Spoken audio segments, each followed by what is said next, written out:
Hello dear students, আসসালামু আলাইকুম। আশা করছি তোমরা সকলেই ভালো আছো এবং সুস্থ আছো। আজ 24শে আগস্ট 2020। তোমাদের সাথে আজকে আমার অষ্টম ক্লাস এবং আজকে তোমাদের সাথে একটি নতুন চ্যাপ্টার নিয়ে ডিসকাস করব। গত 7টি ক্লাসে আমরা এলিমেন্টারি স্ট্যাটিক অ্যানালাইসিস এই চ্যাপ্টার নিয়ে আলোচনা করেছি এবং চেষ্টা করেছি অনেক প্রবলেম সলিউশন করার জন্য। এবং গত ক্লাসে বলেছি যদি তোমাদের কোনো প্রবলেম থেকে থাকে বা এমন কোনো টপিক থাকে বা ইস্যু থাকে যেটা তোমরা এখনও বোঝো নাই বা আমি সক্ষম হই নাই অনলাইন ক্লাসের মধ্যে, কারণ অনলাইন ক্লাসে অতটুকু ডিটেলস বলা সম্ভব হয় না অনেক সময়। সো যদি এমন কিছু থেকে থাকে তাহলে তোমরা আমাকে জানাবে, আমার সাথে যোগাযোগ করবে। আমি চেষ্টা করব সেই প্রবলেমগুলোকে হাইলাইট করে একটা নতুন সেশন কালেক্ট করার জন্য। তো আজকে একটা নতুন চ্যাপ্টার নিয়ে তোমাদের সাথে আলোচনা করব এবং চ্যাপ্টারটির নাম হচ্ছে function limit and continuity. So let's start. সময়কে আপনার আগ্রহ শুরু করা যাক। What is function? আমরা ফাংশন বলতে কী বুঝি, বা বাংলায় যেটা বলে অপেক্ষক। অপেক্ষকটা কি? ফাংশনস আর অপেক্ষক হচ্ছে একটি গাণিতিক আর ম্যাথমেটিক্যাল রিলেশন যেখানে ডিপেন্ডেন্ট ভ্যারিয়েবলের সাথে ইন্ডিপেন্ডেন্ট ভ্যারিয়েবলের একটি সম্পর্ক থাকে। আমি আবারও বলছি, অপেক্ষক বা ফাংশন হলো একটি গাণিতিক সম্পর্ক যেখানে ডিপেন্ডেন্ট ভ্যারিয়েবল অথবা বাংলায় কী বলো ওটাকে, স্বাধীন চলক এবং অধীন চলকের মধ্যে একটি সম্পর্ক থাকে। আমরা একটু ম্যাথমেটিক্যালি দেখাই।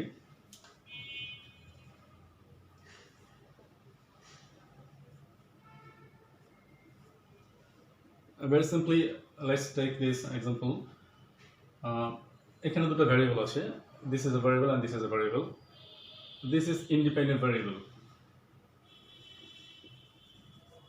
And this is dependent variable. এই ইন্ডিপেন্ডেন্ট ভ্যারিয়েবলের সাথে একটি ডিপেন্ডেন্ট ভ্যারিয়েবলের যখন একটা সম্পর্ক আছে, দিস ইজ কনস্ট্যান্ট, বা আমরা এটাকে ইন্টারসেপ্টও বলতে পারি, এটা আমরা পরে ডিসকাস করব। সো যখন এরকম একটা সম্পর্ক থাকবে, mathematical relationship, then we can say this is a function. এবং ফাংশনের ক্ষেত্রে প্রতিটা ইন্ডিপেন্ডেন্ট ভ্যারিয়েবলের জন্য ডিপেন্ডেন্ট ভ্যারিয়েবলের একটি করে মান পাওয়া যায়।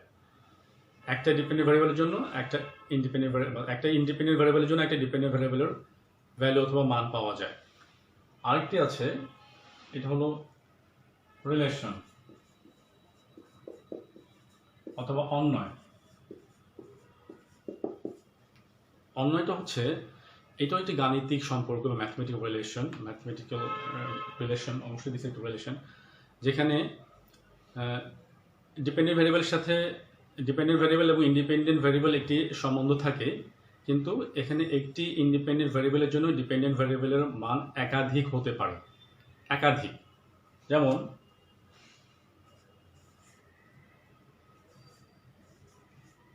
যদি এমন একটি গাণিতিক সম্পর্ক থাকে যে y is equal to root over X, এখানে কিন্তু এই যে ইন্ডিপেন্ডেন্ট ভ্যারিয়েবল, এটার একটি মানের জন্য ডিপেন্ডেন্ট ভ্যারিয়েবলে কিন্তু একটা মান পাওয়া যাবে না, সেখানে একাধিক বা এখানে দুটো মান পাওয়া যাবে। সো এরকম যদি অবস্থা হয় তাহলে আমি এটাকে ফাংশন বলবো না, এটাকে আমি বলি স্পেসিফিকলি বলবো রিলেশন। ধরো এক্স এর মান এখানে আছে রুট ওভার 4, যদি এমন হয় তাহলে y কি হবে? y হবে +2 আর -2, তার মানে একাধিক মান। সো এটা একটা সম্পর্ক। আবার আমরা অসমতার যে ফাংশন আছে, অসমতা, যদি এমন হয় y is less than or equal to x minus 1 বা x plus 1, whatever, যদি এমন একটি অবস্থা হয় তাহলে x এর একটি মানের জন্য ইন্ডিপেন্ডেন্ট ভ্যারিয়েবল একটি মানের জন্য ডিপেন্ডেন্ট ভ্যারিয়েবলের একাধিক মান হতে পারে। ইন হুইচ সেন্স, যেখানে এটা এমন হতে পারে অথবা এমন হতে পারে y is less than 2x plus 3, এমন হতে পারে y less than 2x plus 3, তার মানে এখানে যে ভ্যালুটা হবে তার চেয়ে ছোট। যদি এমন হয় y এর মান যদি 1 হয়, 2 into 1 plus 3, দ্যাট ইজ 2, 3, 5, তাহলে y এর মান 5-এর চেয়ে ছোট হবে। 5-এর চেয়ে ছোট অনেক কিছু হতে পারে, সেটা 4 হতে পারে, সেটা 3 হতে পারে, সেটা 2 হতে পারে, সেটা 1 হতে পারে, সেটা 0 হতে পারে। সো যখন এরকম অবস্থা থাকবে তখন সেটাকে আমরা বলবো রিলেশন অথবা অন্বয়।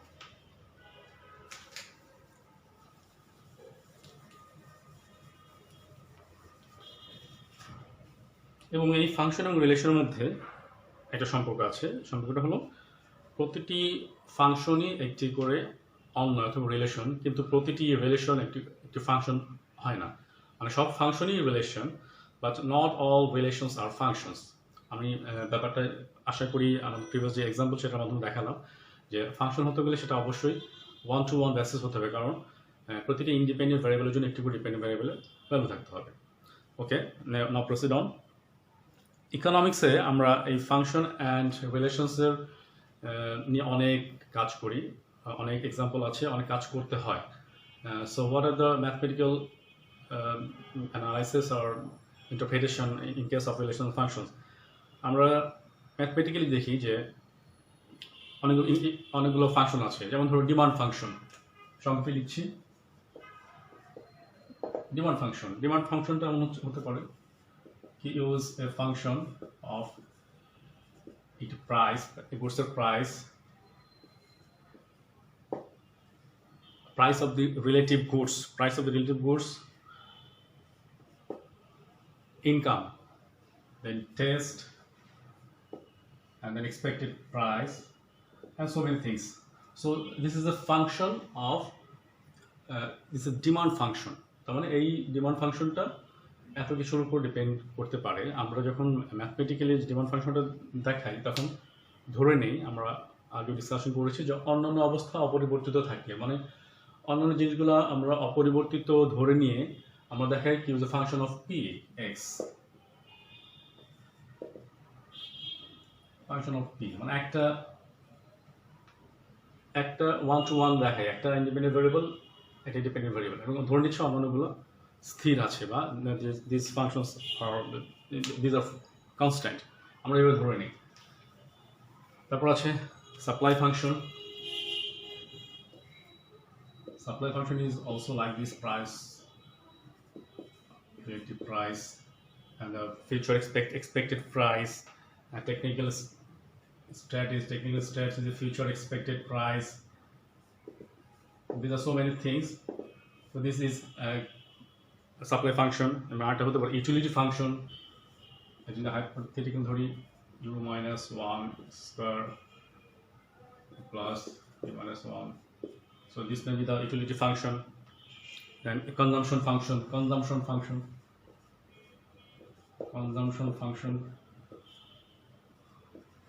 This is a function of income. Consumption function is a function of income. তার মানে ইনকামের সাথে কনজাম্পশন একটা সম্পর্ক আছে।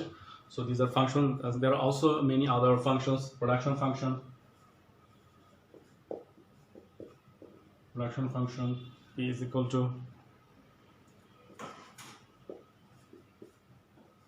land,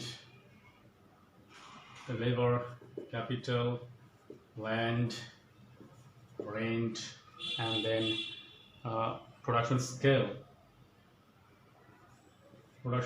and so many things. এগুলোর উপর আমাদের ডিপেন্ডেন্সি আছে এই ফাংশনগুলোতে। তারপর আছে cost function is a function of C of cost উপর আছে। তারপর টোটাল কস্ট, আমি টোটাল কস্ট ধরতে পারি, কস্ট অথবা টোটাল কস্ট। তারপরে প্রফিট ফাংশন আছে। প্রফিট ফাংশন আমি কি দিয়ে দেখাই? প্রফিট হলো কি, যেখানে টোটাল কস্ট থেকে টোটাল রেভিনিউ থেকে টোটাল কস্ট বাদ দিতে হবে।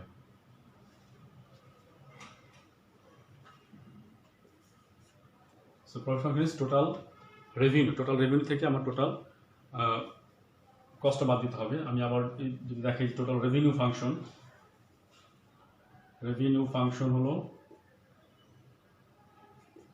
TR into P into X, that is P হলো প্রাইস and X হলো কোয়ান্টিটি অফ দিস গুডস। যদি এই পেনের কথা বলি, এই পেনটা যদি উৎপাদন বা এই পেনটার কস্ট যদি হয় সে ফর এক্সাম্পল 20 টাকা, এবং এটা যদি 200 ইউনিট উৎপাদিত হয়, তাহলে 20 গুণন 200, সো যেটা পাওয়া যাবে সেটা হলো আমাদের টোটাল রেভিনিউ, যেটা আমার কস্ট। সো এই প্রফিট করতে গেলে, প্রফিট ফাংশন বের করতে গেলে টোটাল রেভিনিউ থেকে টোটাল কস্ট যেটা উৎপাদন খরচ সেটা বাদ দিলে আমার টোটাল রেভিনিউ পাওয়া যাবে। So this are the functions which are usually used in economics. আমরা আবার দেখি types of functions. So types of function যদি দেখি, ফাংশন কনস্ট্যান্ট ফাংশন আছে। কনস্ট্যান্ট ফাংশনটা কি? হরিজন্টালি ফিক্স থাকবে, এটা X axis Y axis, horizontally থাকবে অথবা ভার্টিক্যালি থাকবে। So these are fixed, constant. So these are constant function.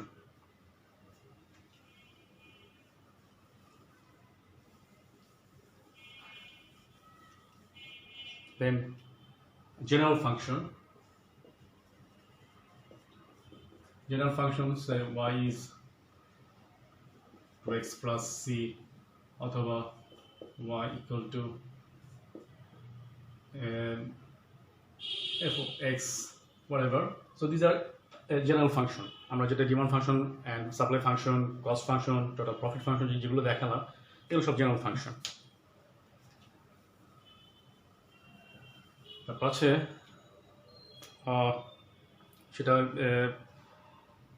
Specific function হতে পারে। স্পেসিফিক মিনস যখন ফাংশনগুলো স্পেসিফিক দেওয়া থাকে, যেমন ধরো qd equal to 20 minus 0.6x whatever. So এরকম যদি স্পেসিফিক করে দেওয়া থাকে, মানগুলো নির্দিষ্ট করে দেওয়া থাকে, তাহলে এটাকে আমরা বলবো স্পেসিফিক ফাংশন। তারপর হচ্ছে linear function. Linear function that is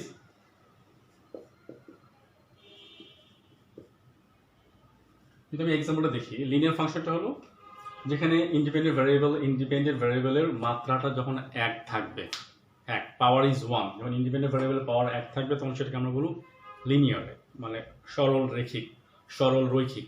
ফাংশনটা হবে তোমার একমাত্রিক, তোমার ইন্ডিপেন্ডেন্ট ভ্যারিয়েবলের পাওয়ারটা হবে এক, এবং আমি যখন এটা কোঅর্ডিনেশনের মাধ্যমে অথবা গ্রাফিক্যালি শো করব, তখন আমার যেই রেখাটা পাওয়া যাবে সেই রেখাটা হবে স্ট্রেট লাইন, সোজা একটা সরল রেখা হবে। এই জন্য আমরা এই ফাংশনটাকে বলি লিনিয়ার ফাংশন।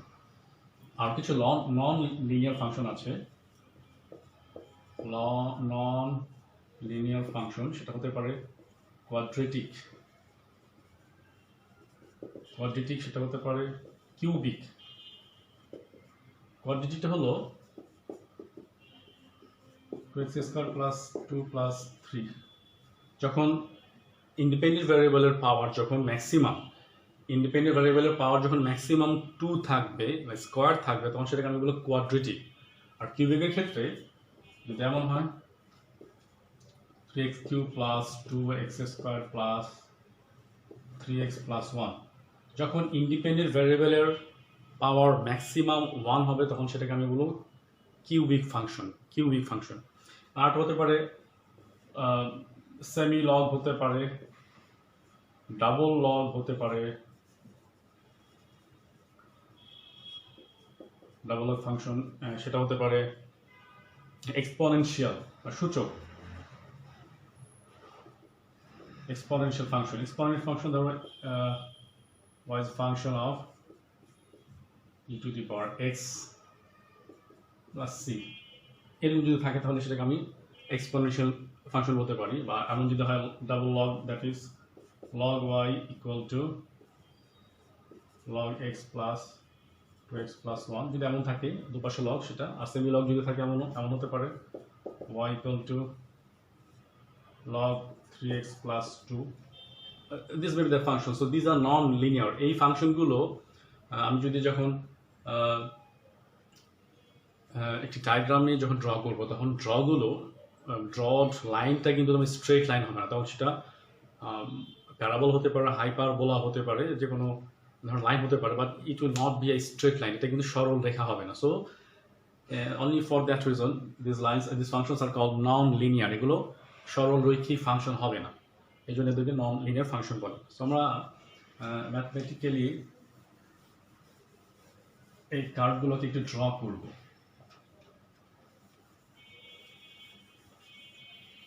যদি আমাদেরকে ফাংশন দেওয়া থাকে এবং বলা হয় যে স্থানাঙ্ক নির্ণয় করো। স্থানাঙ্ক, হোয়াট ইজ স্থানাঙ্ক? জিওমেট্রিক্যালি অর ম্যাথমেটিক্যালি প্রত্যেকটা সংখ্যার আমি স্থানাঙ্ক নির্ণয় করতে পারি। যেমন ধরো একটা ফাংশনটা এগিয়ে লিখে নিই।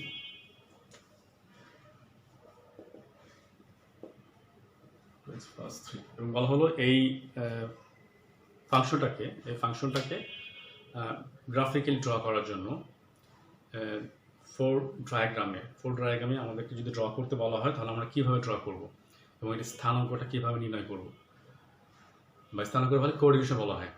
এখন তোমরা যখন ক্লাসে বসো, সিটিং অ্যারেঞ্জমেন্টে যখন থাকে বা তোমরা যখন র্যান্ডমলি যখন ক্লাসে বসো, তখন তোমরা যেমন ধরো আমরা যদি আমাদের ক্লাসের কথাই বলি, ঢাকা কলেজের ইকোনমিক্সের জন্য যে বরাদ্দকৃত রুম 39-এর কথা যদি বলি, সেখানে 3টা কলাম আছে একটা ক্লাসরুমের মধ্যে, যেখানে ম্যাক্সিমাম 120 স্টুডেন্ট তোমরা বসতে পারো, অ্যাকোমোডেশন আছে এখানে।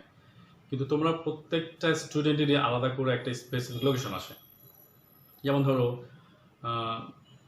তুমি মাঝখানের কলমে 4th বেঞ্চে বসেছো, সো তোমাকে যদি বলা হয় যে, বা আমি যদি ধরো তোমার নামটা জানি না এবং না জেনে তোমাকে বলছি যে মাঝখানের কলমে 4th বেঞ্চের মাঝখানে যে ছেলেটি আছে সে দাঁড়িয়ে আমাকে এই প্রশ্নের উত্তরটা দাও, তাহলে আমি স্পেসিফিক্যালি বললাম মাঝখানের কলামে, that is in the middle column, এবং 4th বেঞ্চের মাঝখানে যে ছেলেটি আছে সে দাঁড়িয়ে প্রশ্নটির উত্তর দাও। তার মানে তোমার কি স্পেসিফিক লোকেশন আসে। তেমনিভাবে ম্যাথমেটিক্যালি যে কোনো নাম্বারের একটা স্পেসিফিক লোকেশন থাকে, সেটা যদি আমি গ্রাফিক্যালি ড্র করার চেষ্টা করি, then it will have a specific coordination.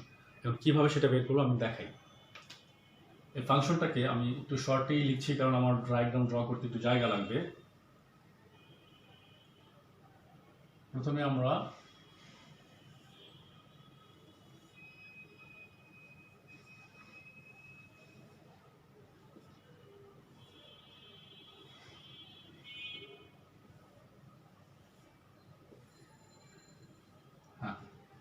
আমরা -2 নিই, ইন্ডিপেন্ডেন্ট ভ্যারিয়েবল -2। -2 যদি হয় তাহলে কত হয় দেখো, -2 × 2 -4 + 3, দ্যাট ইজ -1। তারপর আমরা -1 নিচ্ছি, -1 নিলে কত হয়, -2 আর +3, দ্যাট ইজ 1। এরপর আমরা 0 নিই, x = 0, হলে কত হয়, 2 × 0 and 3 +3। এরপর আমরা 1 নেই, 1 নিলে কত হয়, 2 × 1 + 3 5। তারপর আমরা 2 নেই, 2 × 2 = 4 3 7। এখন আমি যদি এটাকে 4th কোয়াড্র্যান্টে যদি ড্র করার চেষ্টা করি তাহলে কি হয় দেখো, আমি খালি হাতেই করছি, হয়তো বা একটু আঁকা বাঁকা হয়ে যেতে পারে।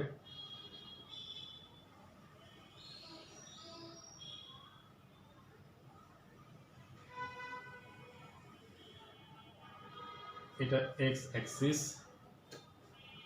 x y বার। সো ওপরে হলো x অল পজিটিভ, ওপরে x পজিটিভ, নিচে x নেগেটিভ, ডান পাশে y অল পজিটিভ, বাম পাশে y negative, and this is 0 0 0। এখানে এই মূল বিন্দু, এখানে x এর ভ্যালু 0, y এর ভ্যালু 0।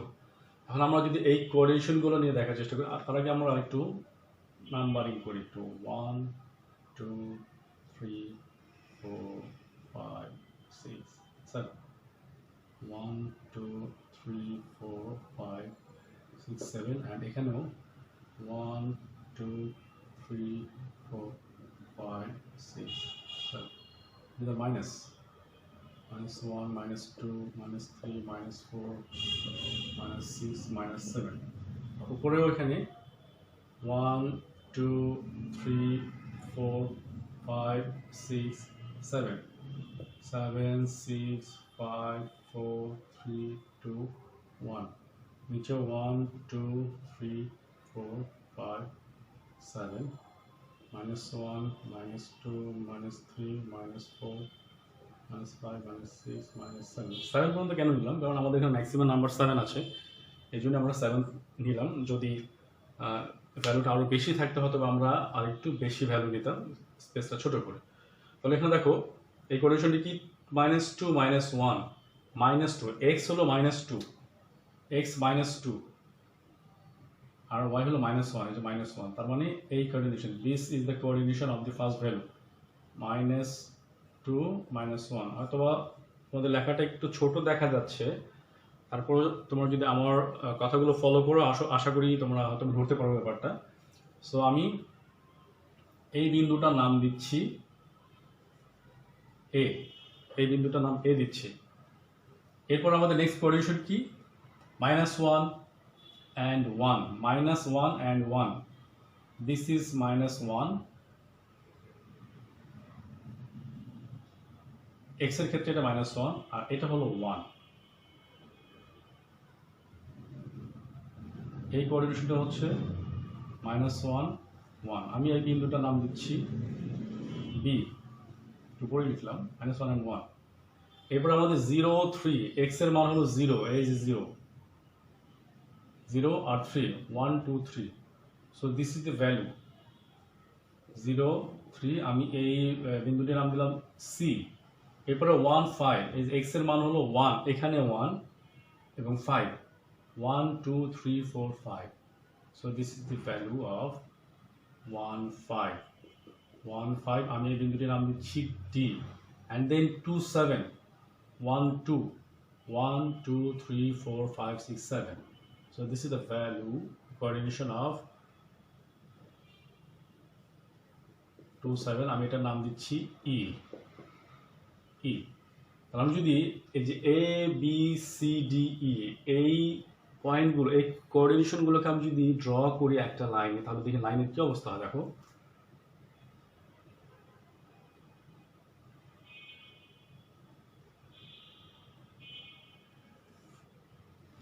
সো হোপফুলি এটাকে একটা স্ট্রেট লাইনের মতোই মনে হচ্ছে এবং ডেফিনেটলি এটা স্ট্রেট লাইনই হবে। আমি যেহেতু ফ্রি হ্যান্ডে খালি হাতে যেহেতু ড্র করেছি এই জন্য এটাকে একটু আঁকা বাঁকা মনে হচ্ছে, তারপরেও অতটা আঁকা বাঁকা নয়, ভালোই সোজা হয়েছে। তাহলে এই লাইনটা যে ড্র করলাম, this is A straight line, so we can say this is a linear function, কারণ এটার এই ফাংশনটা যে ড্র করেছি এটাকে আমি স্ট্রেট লাইনে ড্র করতে পেরেছি, so it's a straight line. So আশা করছি এরকম যদি ইকুয়েশন দেয়া থাকে তাহলে তোমরা হাইপোথেটিক্যালি, নট নেসেসারি তোমাকে এভাবে দিতে হবে, তুমি যে কোনো ভ্যালু নিতে পারো, এর চেয়ে কম ভ্যালু নিতে পারো, এর চেয়ে বেশি ভ্যালু নিতে পারো, মানে how you take, ultimately the result will be the same.